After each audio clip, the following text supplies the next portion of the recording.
and the Gloria Medrano podcast. And I'm live. What is up, everyone? Come on in, join me. I'll give you guys a minute to settle in, sit down, and tune into the podcast. We're live and we are on the topic of, I don't know what we're on the topic of. So today we have finished, actually. We finished our whole year. I mean, it was a year. We went a year long in our study. There's so much to look back on. And I think today I want to talk about, this is a subject we didn't hit. I usually kind of end with a summarization, which I did last week. But what I want to talk about is, since we've gone through all of the series of lessons, we've gone to childhood trauma. We looked at that. We're now aware of kind of, the things that come up from, childhood trauma. They come up in our adulthood in places that we didn't even know existed. They come up and you're like, whoa, where did that come from? You're just like, you've reacted or overreacted to something and you're like, why did I do that? Why am I so sensitive about that, right? And so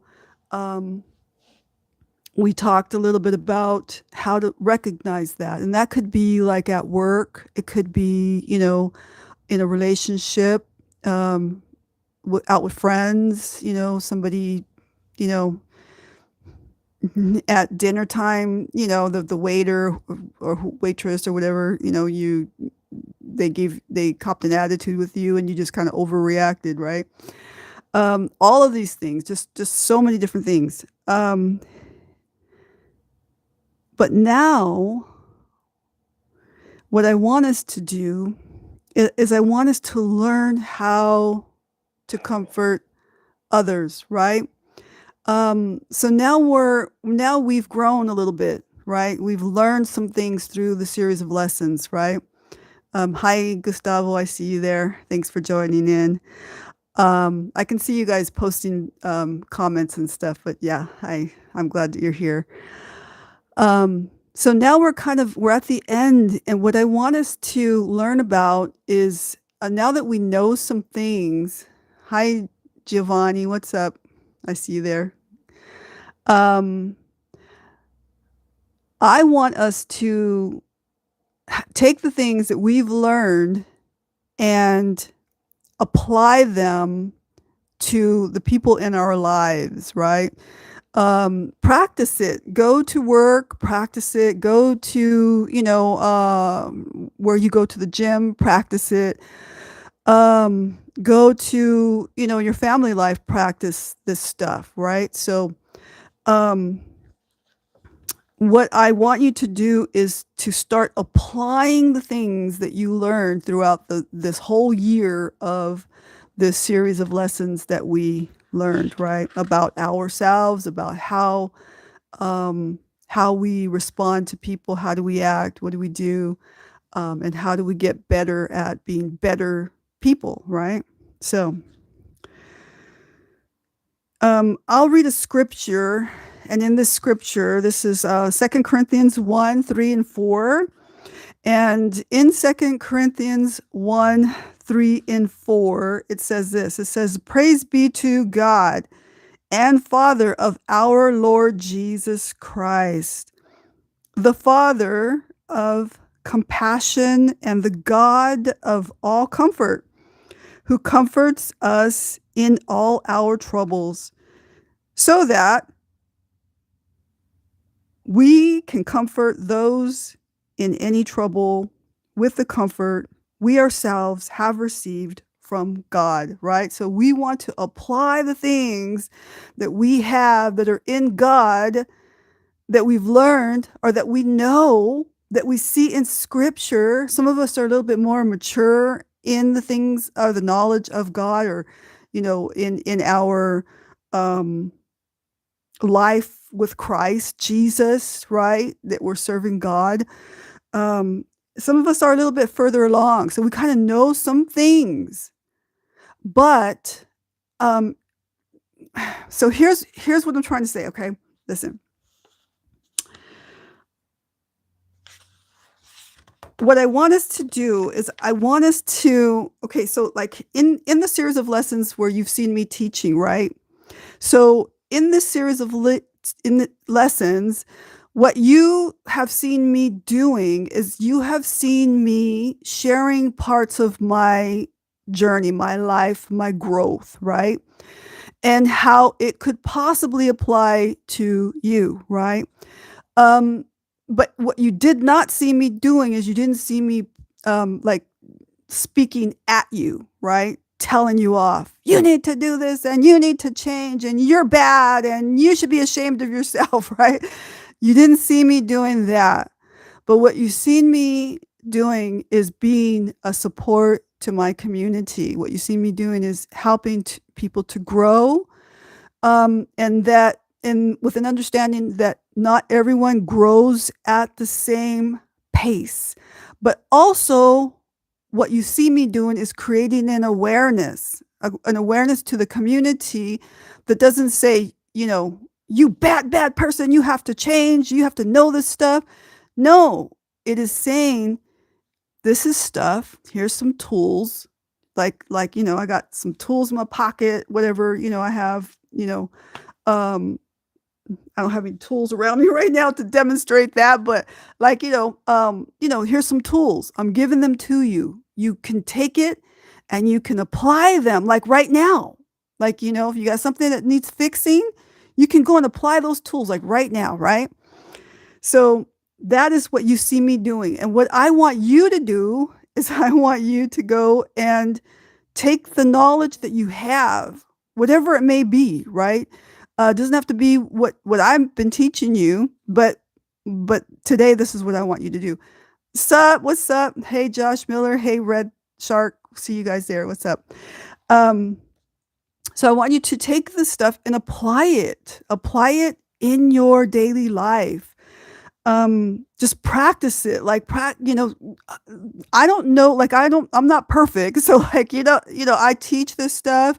I also, have studied it. I went to school for it. I have a background in that, and I've been doing it for many, many years now.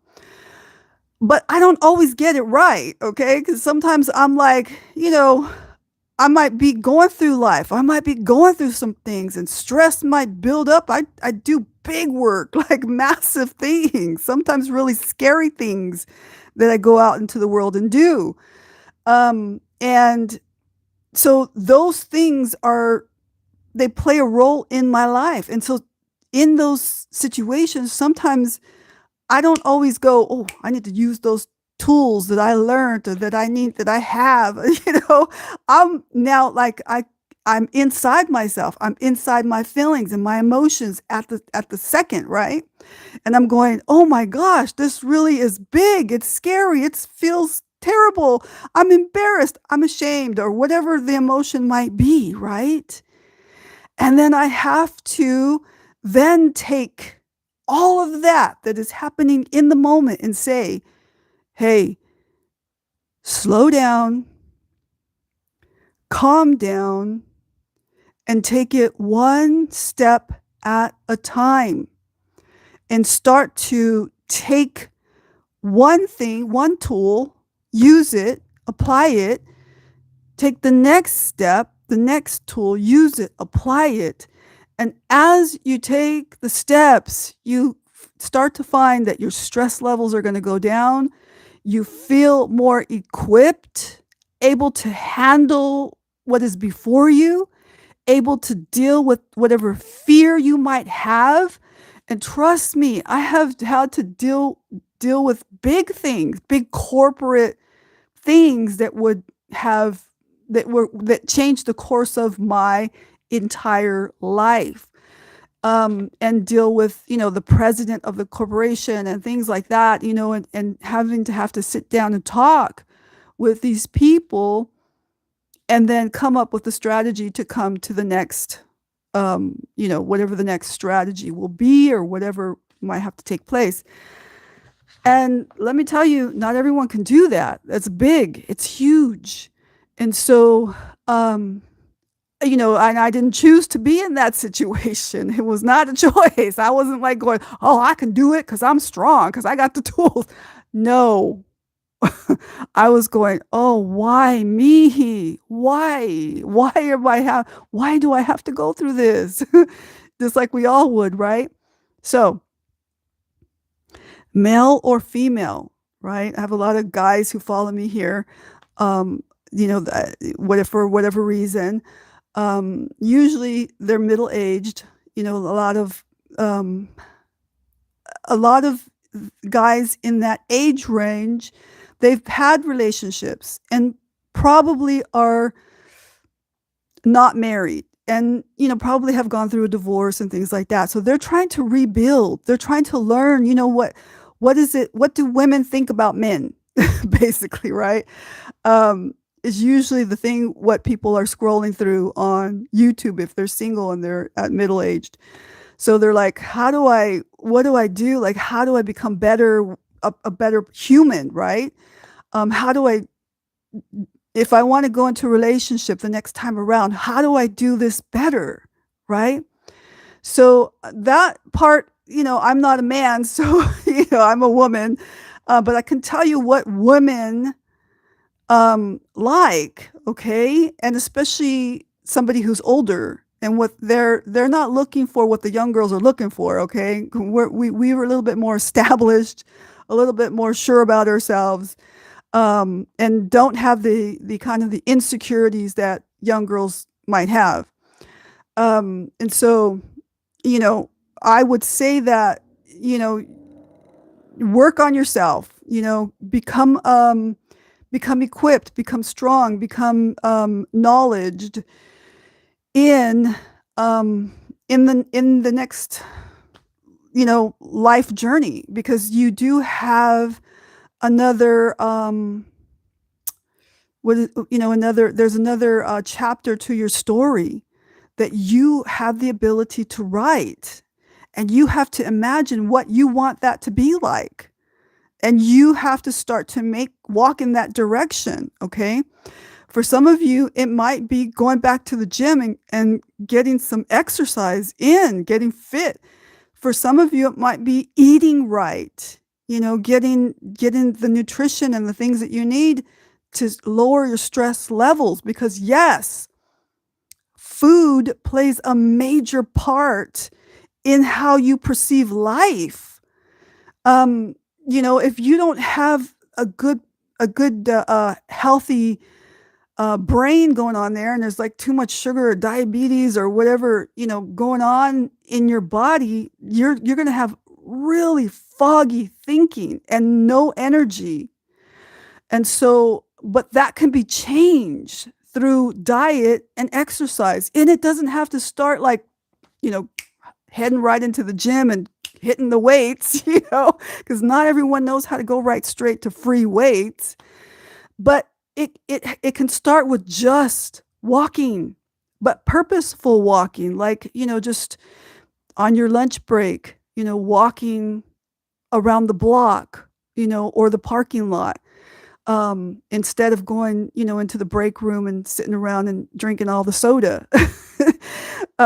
Or, it could be, after work, going by the beach. And do you know how nice that is? Like, I work next to the beach. I purposely go down, when we have late, when the time changes, where you can see when I'm getting out to be able to catch the sunset.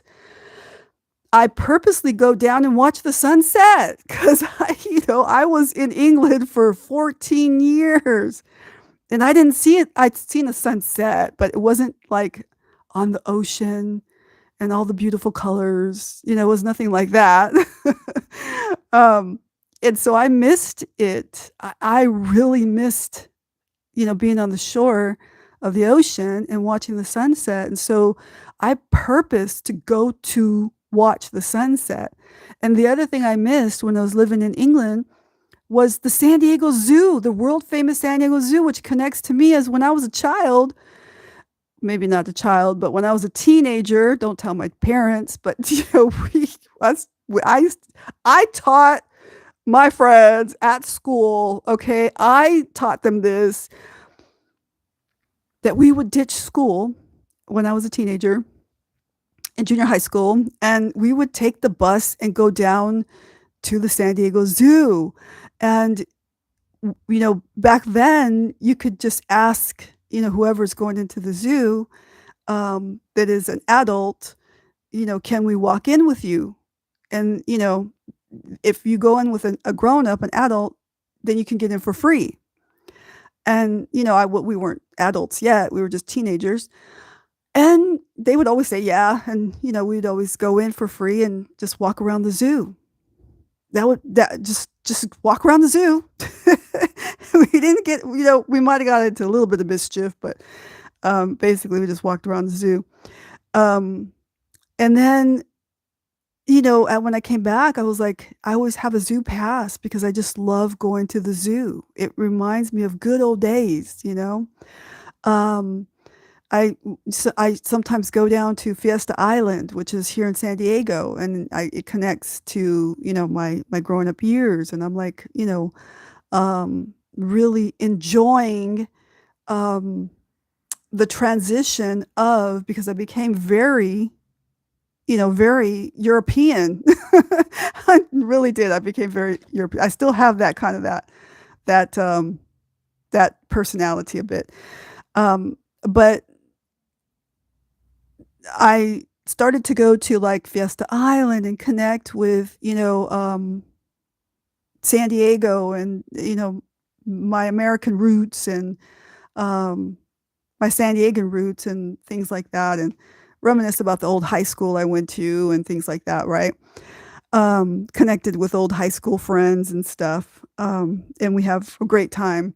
But, you know, I also went back to the gym. I also, teach these lessons on YouTube.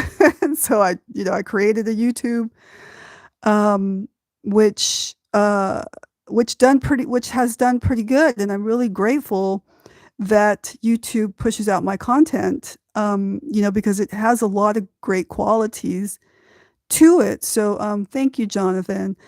Um, and so, I really like, um, I really want to do more in the way of creating content for YouTube, right?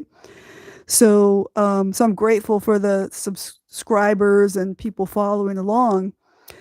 But, um, I am not one of the girls that, you scroll along and you see like on Instagram and you see these young girls and they're like men haters, right? And they're like, all men are narcissists, right? You see those girls? I'm not one of those girls, okay? I'm grown. So I know that not all guys are narcissists, okay? But just as much as guys could be a narcissist, so can girls. Women could be also narcissistic. But a narcissist that's a huge word. And so like, we all have, an ego. We all have, you know, good manners and bad manners or whatever it could be. But to be diagnosed with narcissistic behaviors, that's way, not everyone has that. Okay. That's a big thing. And so what we need to more so do is just know our strengths and our weaknesses. And, when we have that kind of awareness and knowing our strengths and weakness and we're working on ourselves, we can catch what is not good and say, "Ooh, that wasn't good." That was not really, that's hurtful to people, right?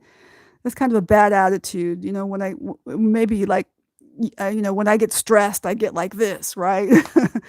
Or if somebody startles me or scares me, then I get, feisty or whatever, I want to hit them. You know what I mean? Um, so, I think that we're on the right track here on this channel. That we are all similar in age, and we're all trying to better ourselves here. So what I want you to do is I want you to think about some ways in which you can learn to comfort others, right? There are some men are naturally able to do that, right? There are some men that I encounter, like I had just come out of the gym and I went to go get a poke bowl. I know nothing about poke bowls. I just was on this, moved back to San Diego and was just on this thing with a poke bowl. Now I'm in California. So I went into Sprouts and I went to go get a poke bowl. And so the guy behind the counter, who is the butcher, right? Um, I'm telling him, he's like, "What are you looking for?" I said, "Poke bowl." And he goes, "I can make you one." And he goes like, and he starts naming all these fish and names and things. And I'm like, I don't know what that is. I just want the poke bowl that has whatever that stuff is that's in it. And he goes, "What stuff?" I go, "The stuff that," and we're there going back and forth, the stuff, whatever. I don't know what that green stuff is. And he goes, "Like seaweed?" And I go, "No, I don't think it's seaweed. I don't know what it is." So he said, I goes, he was trying to tell me that he can make a better one with more protein in it, because he's like, "It's the protein that you want, right?" I'm like, "I don't know. I just want the poke bowl." And it's not there. And so I was standing there and I'm thinking, what is he telling me? I don't know. And I'm thinking in English, and I'm thinking, because I lived in England, so I'm thinking, you know, um, I'm trying to process all this in my head, and, the wording and everything and the mannerisms. And I'm like, I don't know what it is. And I had this moment where I was freaking out, and I had like culture shock. And it was, now I know what it is, but at the moment didn't know what was going on with me. My brain was not understanding what he was saying and everything, and wasn't processing correctly. And but it was culture shock. I was in culture shock. So he then, what I was saying about men who sometimes they're naturally good at comforting you, so he came around the corner and then he side hugged me, and then I was just like, "Oh, I don't know what's going on." I had a moment, and I had a really girly moment. And so he, it was really nice, when guys do that and they see that you're having a bad day, and they notice that and they comfort you, kind of thing. So I want you to go and try and do that. Do that more, it is inviting. It is what girls like, okay? So next time you're out and about, and you see a girl, she may have her hood, her car may have broke down, her hood's up, go and help her. Or like, you might be at the supermarket. Do you know how many men hit on me on a Friday night at Sprouts? Like, I don't even go into Sprouts on Friday night anymore, because I'm like, this is crazy. I think that somebody on YouTube, some dating coach or something, said go to Sprouts and pick up on girls or something. That's what I think happened. But I know you're laughing. I know you're laughing. So I want you to practice, like, things like apologizing quickly, right?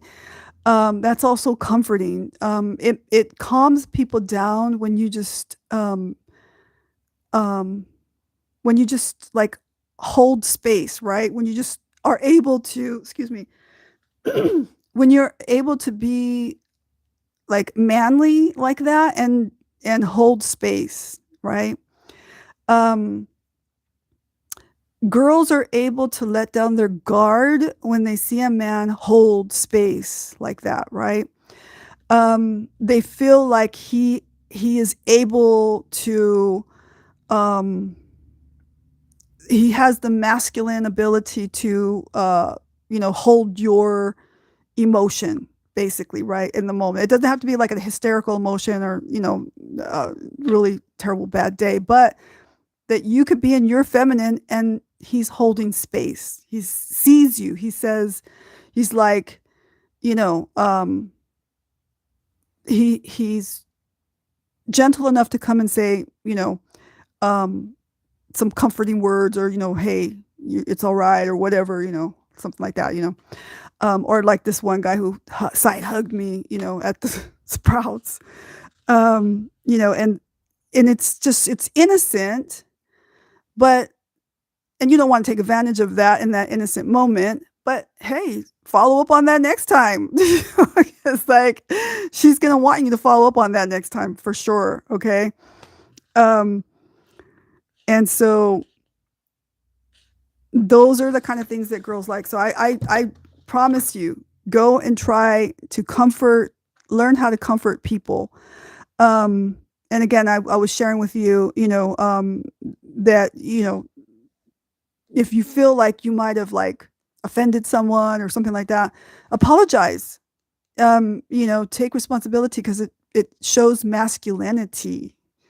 And it's attractive, very attractive. Okay.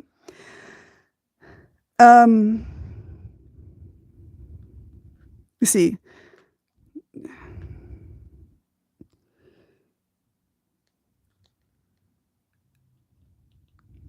sometimes, let me see. This one is probably not so, it's more for girls. But it says sharing our weakness with others and telling them how we're working through them. Men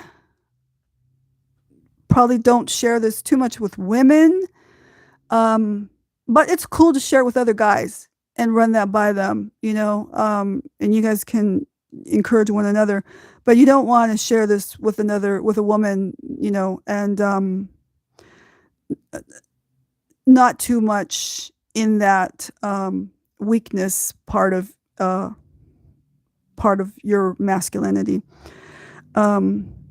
So here, being an encourager to the people around you. So, okay, how can I say this? um, in being a comfort to others, it also includes being an encourager to others. Okay. Um, uh, for instance, I learned this throughout the years. This isn't something that it just it's just natural to me. Okay. My natural thing is, I grew up and I'm a major athlete. So I've always done big athletic things, whether it be swimming, whether it be boating, whether it be, motocross. I was a motocross athlete. I've done some boxing, just so many different things that I've done throughout my life, which I'm grateful to. But I was painfully shy. So I was painfully shy, but I had an alter ego. So when I did all those amazing things, I was like strong. I was confident, and definitely when I was outdoors, I was very confident. So, but I had some great teachers, my boxing coaches, who came into my life who I watched how they lived and how they operated and talked to people and things, right? Excuse me. And how they encouraged, how they built people up, how they challenged, but not challenged too much, to, you know, that if you fail at the challenge, that you're just doomed. You're not going to be able to overcome that. But they challenged just enough and then pulled back, right?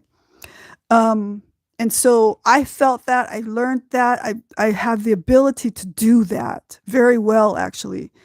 And so, when I go into places or spaces, that I know that I'm needed at, and that part of me is needed there.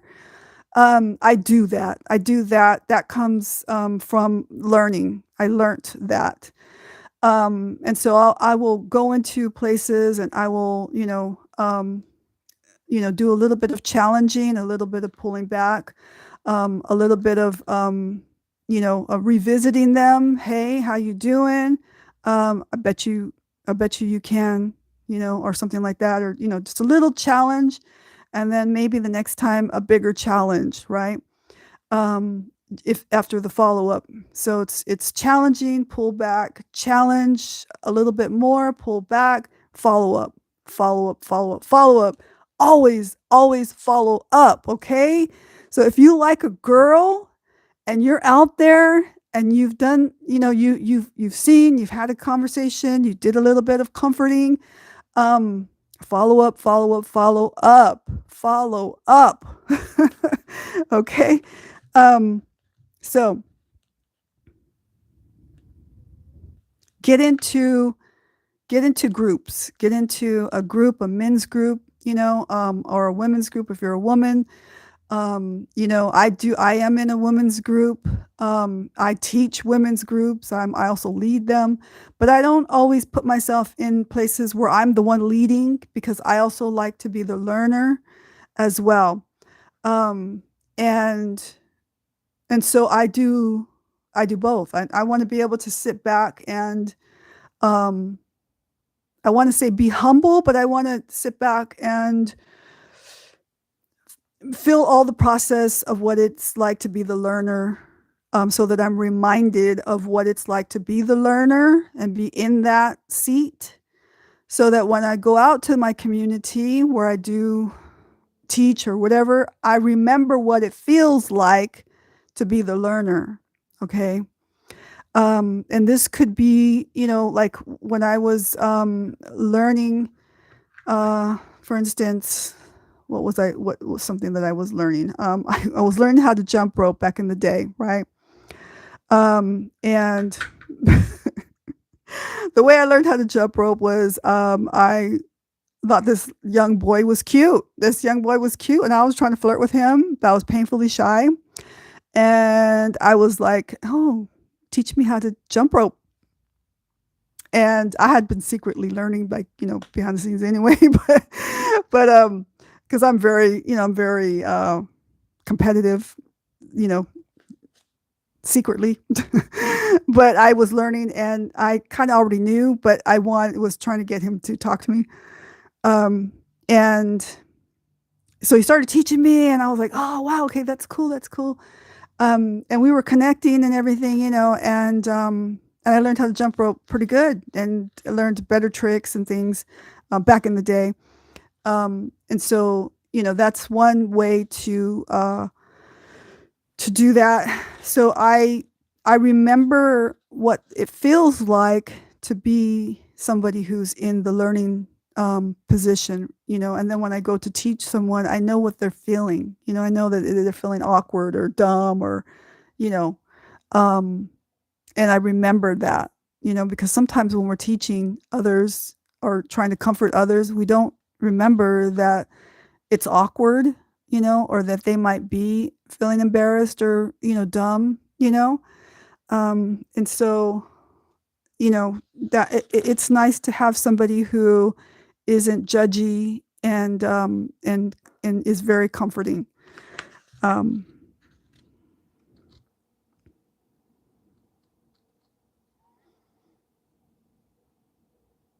and I'm reading some of this stuff here. It says, So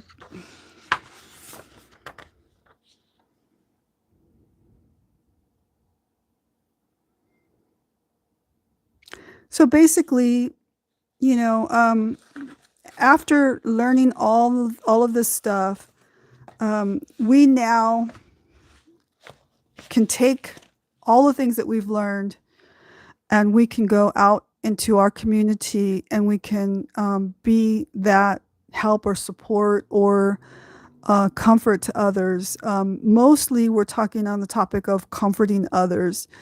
You know, and I used a lot of like, you know, how to talk to women or how to talk to men kind of stuff, right? Um, and but what I'm seeing is there's a lot of great men out there, but they are having a hard time kind of crossing the they're in still in the mode of, because when you're older, you're not like out at the party having a drink and picking up on the chicks, right?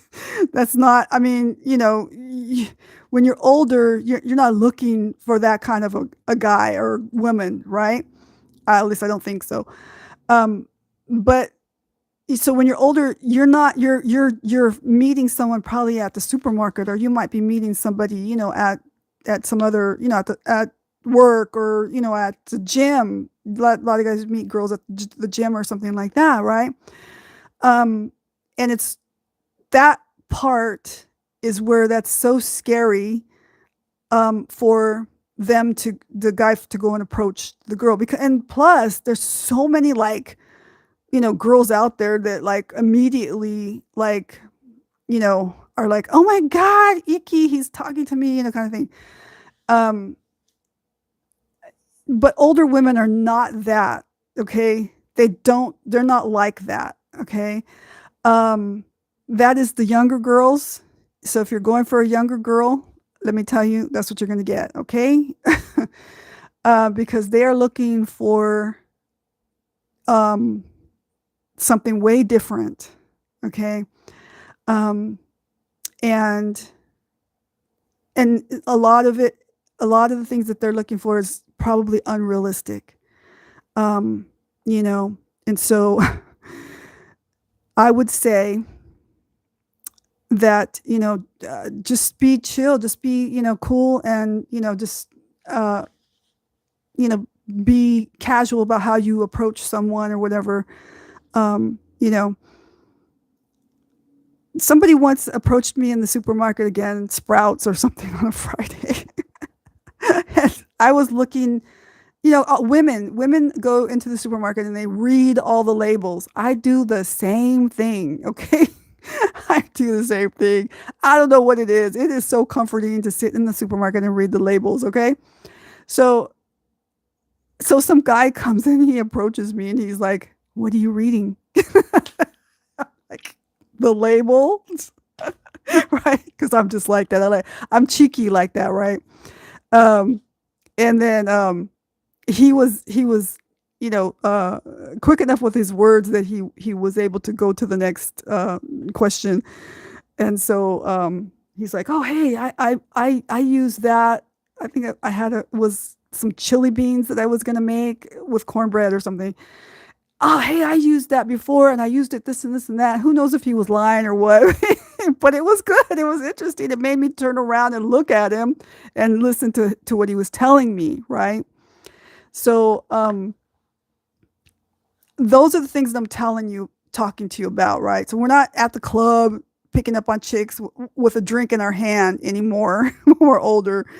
It probably is going to be at the supermarket, and hey, you see some girl, she's reading the thing. Hey, what are you reading? That kind of thing, and then go to the next thing. What? Lou is here. Hi, Lou. Lou is my regular. Um, so you have to go back and listen to the rest of the replay. Listen to the replay because I got to go. Um, so yeah, I'm just talking about how we don't pick up on women like we did when we were, young, And like in our teen, like a 19, a young adult years when we were at the club, I never went to clubs, but clubbing was not my thing. But I'm from San Diego, so San Diego, it was like, we were like in the car shows and the house parties and yard backyard parties and stuff like that. We didn't do clubbing. Clubbing was LA.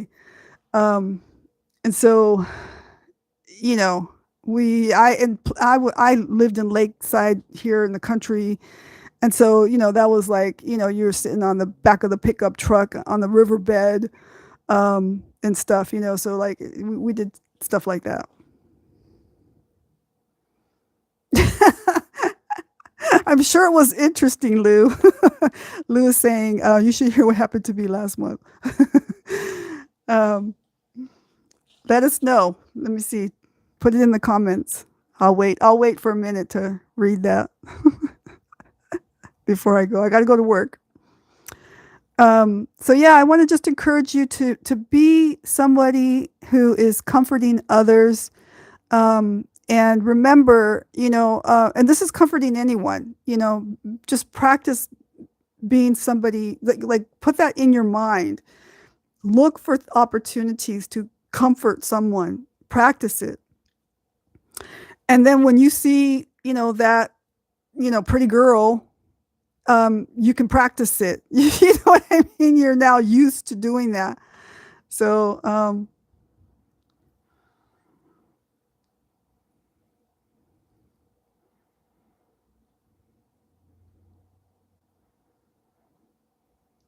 no. Oh, I don't know what you mean. Lou is telling us something. He's saying something about he told a story about something. I don't know what you mean. All right. All right, guys. I will see you later. I love you guys. And remember, go out there and practice some of the stuff that I've been teaching you. This is not dating advice per se, but I included some things that can give you some leadway on how to approach an older lady, because we're not young. This isn't like, the young clubbing thing anymore. Um, and, and what that might look like, right? And what girls like, especially, when they're like older ladies, they're looking for something different. They're not looking for, the clubbing scene anymore. That's not a thing anymore, right? So, it's more about, they don't have the insecurities and all of that kind of thing. They have an established life that they live, and, they, they are not, looking for, what do you call it? A sugar daddy. I can't believe I said that word. But yeah, yeah. When older ladies are not looking for that, um, they're looking for a friends, friends and and romance. So, all right. I'll see you later. I love you guys. Take it easy and go practice being a comfort to other people. And I'll see what we're going to teach on next week. We're done with our whole year of lessons. And I'll start back up on it again in a few months after the holidays and everything. Probably back to that at the end of January. We'll get back on to some year-long studies. But I will definitely be here. I will definitely be challenging you to some little bit of homework here and there, and see how that goes for you guys. Okay. Let me know. You could always message me. I got all my stuff in there in the link in my bio, and let me know how your life is going. All right. Peace out. Love you. Bye.